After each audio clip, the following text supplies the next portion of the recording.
Republicans are pretty stupid because they don't really understand how us normal people could be confused that they claim to back the blue and want to lock up all of the criminals that they claim are constantly invading our country, but at the same time, just celebrated Donald Trump releasing 1,500 violent insurrectionists who beat up cops on January 6th. That cognitive dissonance, yeah, we don't understand it. It seems to compute for them, but their brains are a bit broken. That's just kind of what happens with the MAGA mindset. But there is one Democrat who seemed to be able to explain this enough to MAGA, enough at least to make them quite upset. And that was Jamie Raskin, who took Donald Trump and all of MAGA to school on the House floor in a brutal and incredible speech, one of the best I've seen from Jamie Raskin, which is saying a lot because his speeches are incredible, and we are going to get into that. But before we do, if I could quickly ask you to leave a like on this video,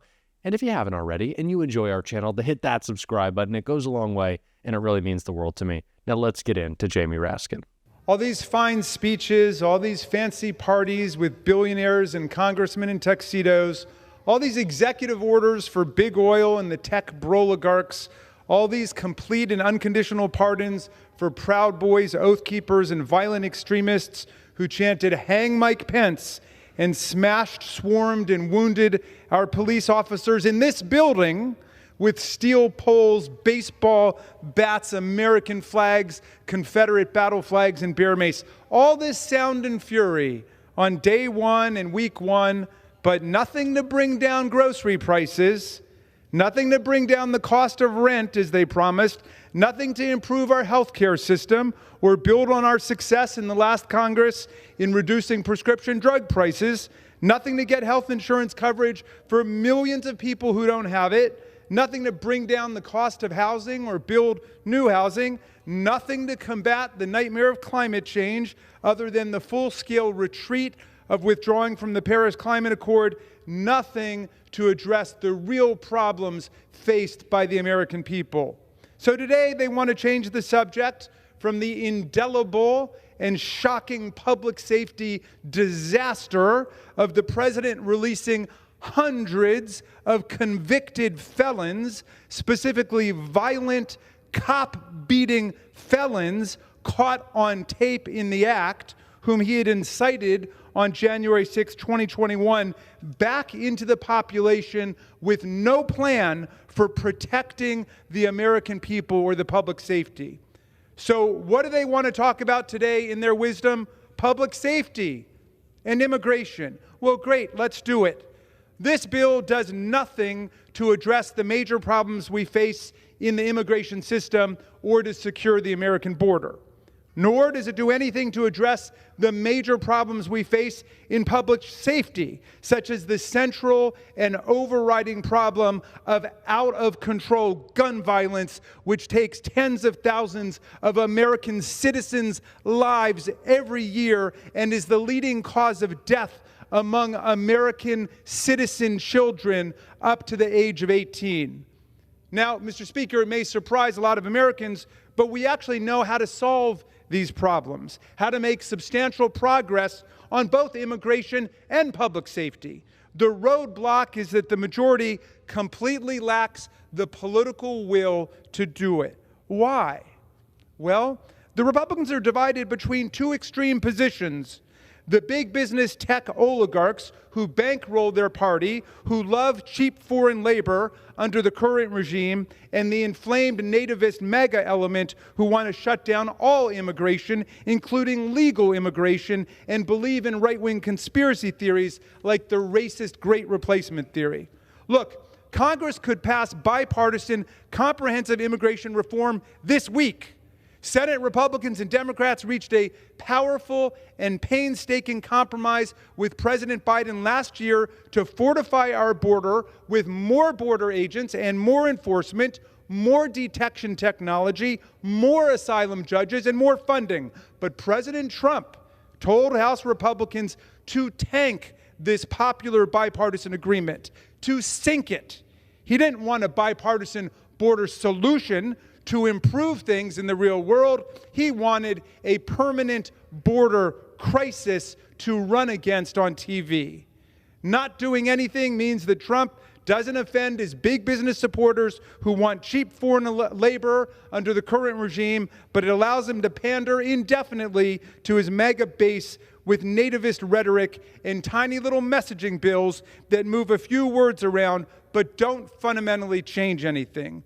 We should add to the tough border measures already negotiated last Congress a meaningful pathway to citizenship proposed for Dreamers, TPS holders, and other law-abiding, productive immigrants. If we move from demagoguery to deliberation, we can flesh this out and we can make immigration work for America, a nation built on immigrants. We have huge job shortages in agriculture, in manufacturing, in retail, in seafood, in nursing and hospitals, and many other areas. We should not be plunging America into chaos to deport millions of people when we already need millions of new people to work here. If the GOP plan of deporting 12 million people were really to happen, it would plunge us into another Trump economic crisis like the last one under COVID-19, but maybe even cause a depression this time. The vast majority of Americans know what common sense dictates. We must make it a lot harder for people to get into our country illegally, but we must make it a lot easier for people to get into our country lawfully. Today, only 2% of people seeking admission lawfully are admitted, and Donald Trump and his first administration crippled legal immigration into the country. He banned many legal immigrants unable to prove that they have high incomes. He banned immigrants from 13 specific countries. He banned most visa applicants and most skilled temporary workers, deeming them an economic threat. We must reform our system consistent with our values as a nation. Similarly, when it comes to public safety, we could arrive at a common sense, bipartisan agenda right now to make our communities a lot safer if we were serious about it. Let's take the central problem of gun violence, for example, which now takes more than 48,000 American lives a year and is the leading cause of death for children and young people in America up to the age of 18. Gun violence costs America an astonishing $557 billion a year, Mr. Speaker, more than $500 billion a year because of gun violence. Mass shootings with an AR-15 or other assault weapons have become a terrifying feature of gun violence in America, although they account for just over 1% of the tens of thousands of lives we lose generally to gun violence, where old-fashioned handgun homicides and suicides and accidents continue to cause the vast majority of death. Here are some policies that the vast majority of Americans support that we could pass this week if they would allow us to do it, Mr. Speaker. Congress could close the loopholes in the Brady legislation, like the internet loophole and the private gun show loophole. We could pass universal violent criminal background checks on all gun purchases, something supported by upwards of 90% of the American people. Vast majorities of people of both political parties, independents, conservatives, liberals, gun owners, non-gun owners, almost everybody supports it. We could pass a military-style assault weapons ban, which more than 60% of Americans support. We could crack down on the proliferating danger of ghost guns, and we could expand red flag laws nationwide. Alas, our colleagues refuse to do any of it because their well-advertised compassion for the American victims of violent crimes committed by undocumented aliens, which they base their entire argument on and which we all share, apparently does not extend to the far larger class of American victims of violent gun crimes committed by other American citizens, even though we have not just 48,000 Americans killed every year, but 115,000 American citizens wounded and maimed trying to survive this gun violence debacle handed to us by the NRA and their followers in Congress. They argue that the Second Amendment prevents all these common sense gun safety measures, even though the Supreme Court has repeatedly upheld them, including an assault weapon ban, criminal background checks on gun buyers, and so on. when a white supremacist gunman bearing an AR-15 assassinates dozens of American citizen school children in Connecticut or Florida, dozens of citizen and non-citizen Walmart shoppers in El Paso, Texas, or supermarket shoppers in Buffalo, or worshipers at the Mother Emanuel Church in Charleston, South Carolina, or worshipers at the Tree of Life Synagogue in Pittsburgh, Pennsylvania, our colleagues extend only thoughts and prayers. They say nothing can be done, alas. There's just evil in the world, and the Second Amendment keeps them from acting. We just have to accept this as the inescapable human price and sacrifice paid for the Second Amendment, even though that's not what the Supreme Court says. Well, at least today shows they think something can be done to stop violent crime in America.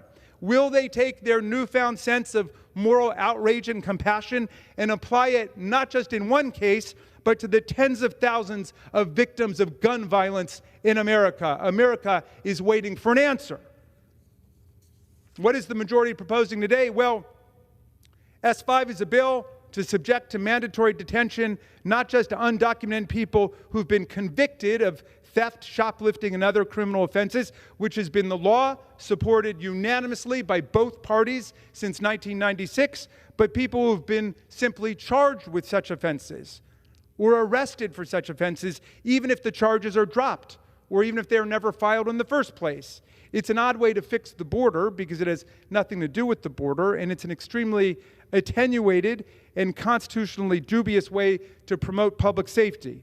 The vast majority of serious crimes committed in America are committed by American citizens, not aliens, and the vast majority of aliens don't commit crimes at all. But this bill doesn't even focus on the culpable class of undocumented immigrants who commit crimes.